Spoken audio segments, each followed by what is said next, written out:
Assalamualaikum warahmatullahi wabarakatuh. Saya Fizia Nurilanisa dari kelas 10 DPB 2 SMKN Negeri 30 Jakarta. Di video saya kali ini, saya akan menjelaskan beberapa materi mengenai teks anekdot. Yang pertama ialah pengertian, yang kedua ciri-ciri, yang ketiga struktur, yang keempat tujuan, yang kelima kaidah kebahasaan, yang keenam jenis-jenis, yang ketujuh fungsi, dan yang terakhir adalah cara membuatnya. Sebelumnya, ada yang tahu nggak sih apa itu teks anekdot? Mari kita bahas. Teks anekdot adalah sebuah teks atau kisah yang mengandung sifat lucu. Menurut Kamus Besar Bahasa Indonesia atau KBBI, teks anekdot merupakan teks atau kisah singkat yang menarik karena lucu dan mengesankan. Selain itu, teks anekdot biasanya juga membahas orang penting atau terkenal dan tentunya berdasarkan kejadian yang sebenarnya. Dalam buku yang berjudul Teks dalam Kajian dan Struktur Kebahasaan milik Taufikur Rahman, dia mengatakan bahwa teks anekdot merupakan teks yang sering mengangkat topik terkait politik, lingkungan, sosial, layanan umum, serta kebiasaan banyak orang. Dalam buku tersebut juga disebutkan bahwa teks anekdot adalah teks yang memiliki bentuk dialog singkat dari dua tokoh. Materi yang kedua ialah ciri-ciri teks anekdot, yaitu mampu menghibur dan membuat tertawa. Yang kedua, memiliki sifat menggelitik. Yang ketiga, memiliki sifat menyindir.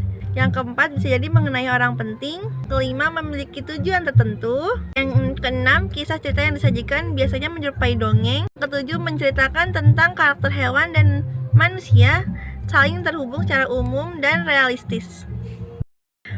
Materi yang ketiga ialah struktur teks anekdot. Yang pertama ada abstrak. Bagian ini biasanya berada pada awal paragraf, yang mana biasa digunakan untuk memberikan gambaran awal kepada pembaca mengenai isi seluruh cerita. Yang kedua adalah orientasi. Biasanya berisi awal kejadian sebuah cerita. Yang ketiga ada krisis. Biasanya krisis memberikan penjelasan mengenai masalah utama dari teks atau cerita tersebut.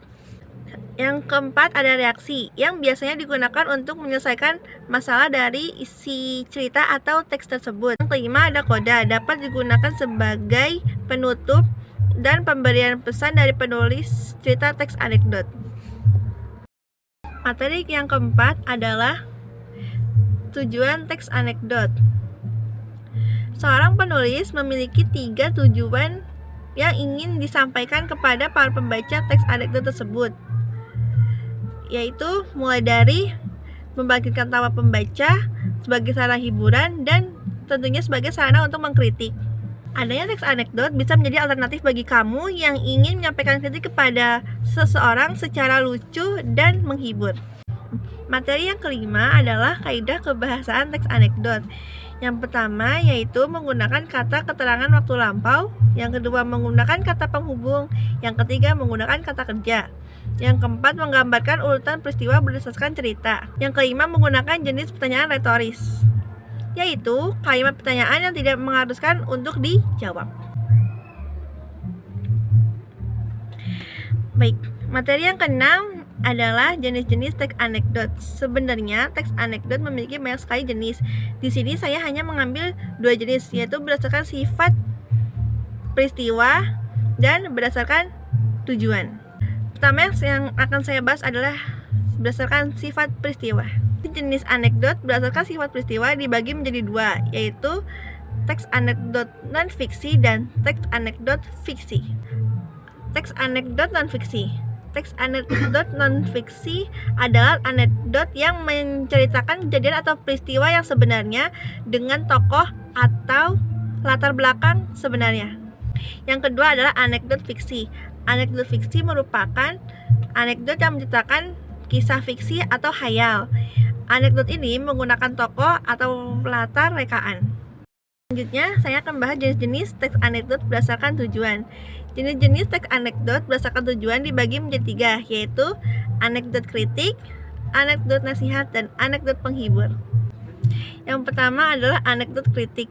Anekdot kritik ini bertujuan untuk mengkritik. Biasanya digunakan untuk mengkritik pemerintah atau kritik juga bisa dituju kepada siapapun. Yang kedua adalah anekdot nasihat.